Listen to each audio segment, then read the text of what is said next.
Et invité de ce journal, le général de division Christophe Marietti, commandant de la gendarmerie pour la Nouvelle-Calédonie. Avant de parler du partenariat conclu la semaine dernière entre le GIP Cadre Avenir, la gendarmerie et l'université, quelles sont, selon vous, les valeurs qui peuvent attirer les jeunes, en particulier les jeunes calédoniens, à embrasser une carrière dans la gendarmerie qui est par définition une institution militaire?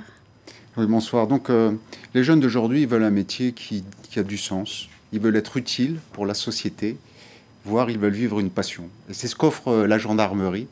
Le gendarme, c'est le soldat de la loi. C'est un militaire avec des compétences de police qui a soif de justice. Il permet à la femme battue, comme le sujet que vous avez présenté en ouverture de journal, de retrouver une dignité en amenant l'auteur devant le tribunal. Il porte secours à la population. Il protège les jeunes face aux dangers de l'alcool et des stupéfiants. C'est ce que viennent chercher nos jeunes militaires dans notre institution. Alors, permettre à des jeunes diplômés de pouvoir accéder à des postes à responsabilité au sein de la gendarmerie, c'est le sens du partenariat conclu la semaine dernière. Concrètement, de quoi s'agit-il ?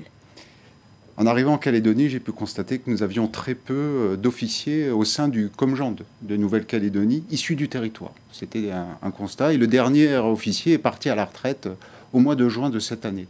Il n'est pas normal qu'effectivement le commandement de la gendarmerie en Nouvelle-Calédonie ne compte pas d'officiers issus du territoire. Et j'ai souhaité avoir une ambition pour que des Calédoniens accèdent à l'encadrement supérieur de la gendarmerie en allant directement chercher à la sortie de l'université, au niveau du concours master, des jeunes qui soient prêts à franchir le pas et à passer le concours de l'école des officiers de la gendarmerie nationale. Pour les y aider, avec le GIP Cadre Avenir, nous avons signé une convention avec l'université pour leur aider à intégrer une classe préparatoire de la gendarmerie qui se trouve à Paris. On leur paye le billet, on les paye de manière mensuelle, on les prépare au concours afin d'accéder à cette école des officiers. Est-ce que cela veut dire que la préparation au CPIGN, cette classe préparatoire intégrée de la gendarmerie, est faite à l'université ? Elle est faite en partenariat avec l'université Paris 2 à Assas-Panthéon, mais elle est faite avec un encadrement de la gendarmerie. Et il faut être titulaire d'un master ou bien en passe de lettres. Alors pour ceux qui seraient intéressés et ceux qui nous écoutent ce soir, comment faire ? Eh bien déjà, il faut rentrer à l'université, il faut suivre le cursus licence master. Nous sommes en mesure de les accueillir au sein du Comgend ensuite pour pouvoir effectuer des stages, pour bien préparer ce concours. Et puis nous allons les tutorer pour pouvoir intégrer la classe préparatoire. Il faut être titulaire d'un master et avoir moins de 26 ans. Alors, après combien de temps, classe préparatoire ? La classe préparatoire dure une année. Elle permet de passer tous les concours de la fonction publique, catégorie A ou catégorie B. Et au bout de cette année, si vous échouez, eh bien, vous pouvez repasser l'année suivante encore les concours. Donc on vous accompagne pendant 2 années.